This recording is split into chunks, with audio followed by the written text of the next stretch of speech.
ஒரு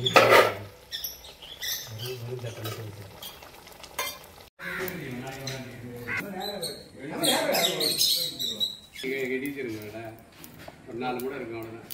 அள்ளிடுங்க.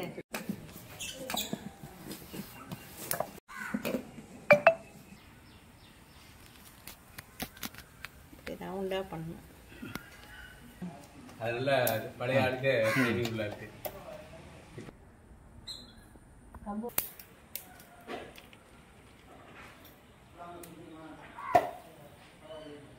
சீக்கிரம் வந்துருங்க. அவன் 2 நாள் நீங்க வரல, அதனால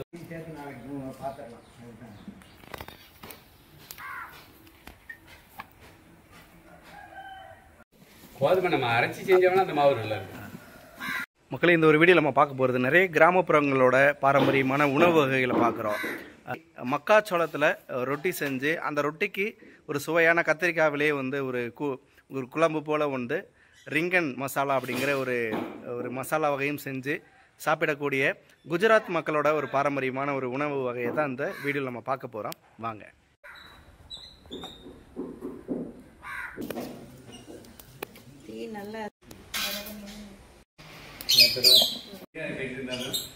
சாப்பாடுங்கிறது எங்க பண்றோம்? இப்படி இடத்துல தான் பண்றோம்.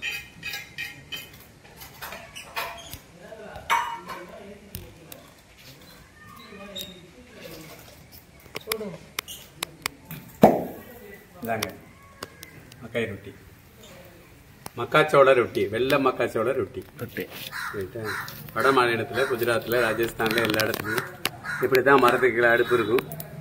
அங்கனையே செஞ்சு அப்படியே தட்டில் வச்சு கொஞ்சம் குழம்பு ஊற்றுமா. இது பேங்கன் மசாலா அப்படிம்பாங்க. இந்தியில் பேங்கன் மசாலா, குஜராத்தியில் வந்து ரிங்கன் மசாலா, ரவையான்னு சொல்லுவாங்க.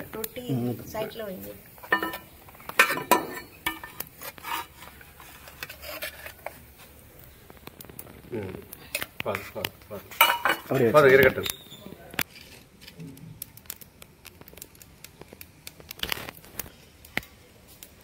ரிங்கன் மசாலா இது எப்படி இதை பக்கத்தில் வச்சுக்கிற வேண்டியதான். இதை எடுத்து இப்படி பக்கத்தில், இந்த பக்கத்தில் வச்சு ஆறுறதுக்காக ஒன்று உள்ளே இருக்கு. இதை எப்படி ஒடிக்கணும். இப்படி ஒடிச்சு ஒரு 4 துண்டாக்கி அப்படி ஓரத்தில் வச்சுக்கிட்டு இதில் ஒன்று ஒன்றா அப்படி எடுக்கணும். இப்படி எடுத்து இந்த மசாலையில் அப்படி தொட்டு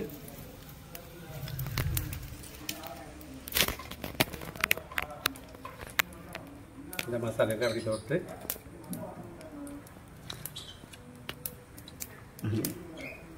மறந்துட்டோம். ஓ, இதில் தயிர் ஊற்றணுமாம்மா? கொஞ்சம் காரம் இருக்காது.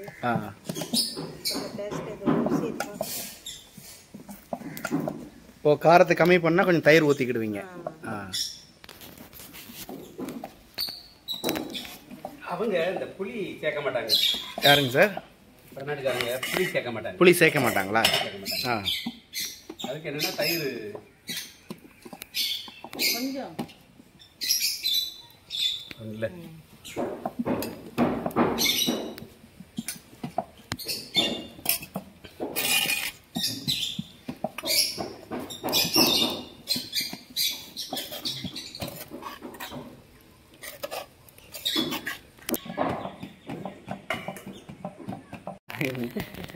சார் சார் இப்போ வந்து இந்த மக்காச்சோள ரொட்டி வந்து பிரதான பாரம்பரியமான ஒரு உணவு வட மாநிலங்கள்ல.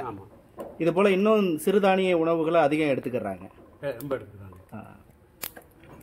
அங்கே கேப்பை, கம்பு, வெள்ளைச்சோளம், மக்காச்சோளத்தில் இது மஞ்சள் வருது, மஞ்சள் மக்காச்சோளம். இப்படி சிறுதானியங்களை மாவு அரைச்சி இப்படி டீம்லேயே செஞ்சு சாப்பிட்றாங்க.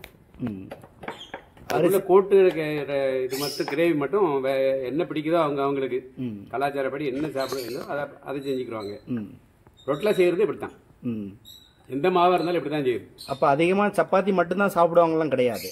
அப்படி கிடையாது. கோதுமை ரொட்டி தான் கிடையாது. கிடையாது. இது போல நிறைய சிறுதானிய ரொட்டிகளும். சிறுதானிய ரொட்டி தான் ரொம்ப விலைங்க ஹோட்டல்.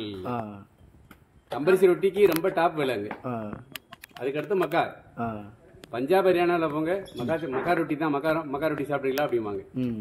ஆமா. அங்கே அரிசி சாப்பாடு ரொம்ப குறைவு தான். அரிசி சாப்பிடுவாங்க, அவ்வளவு சாப்பிட மாட்டாங்க. ஒரு டிஷ், ஒரு சின்ன ஒரு டிஷ் மாதிரி வரும், அதை மட்டும் சாப்பிடுவாங்க.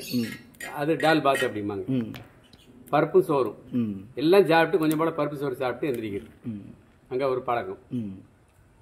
மெயினாக இது போல் சிறுதானிய மாவு ரொட்டி தான். மாவு ரொட்டி அதிகமாக கம்பரிசி ரொட்டியும் சோளரிசி ரொட்டியும், நம்ம அரிசி இருக்குல்ல நெல்லரிசி இருக்குல்ல, நெல்லரிசியும் ரொட்டியாக தான் செய்கிறாங்க. நீங்க சாப்பிடுங்க. ஆமாம் சாப்பிட்றேம்மா.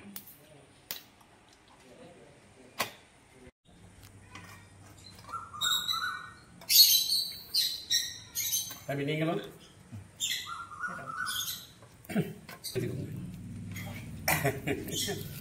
இருக்குல்ல ஒன்றும் நாங்கள் இதை ஃப்ரீயாகவும் பண்ணுவோம்.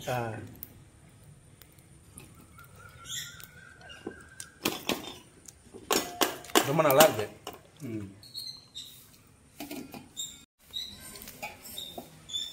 காரம் தேவைன்னா அவங்களுக்கு ஏற்ற மாதிரி காரம் போட்டுக்கிடுவாங்க. ரொம்ப காரம் இருக்கா? இல்லைம்மா, காரம் கிடையாது. காரம் இருக்காது. வெளியேன்னு சொல்லுவாங்கல்ல, இது வெளியே வீட்டுக்குள்ள தாங்க.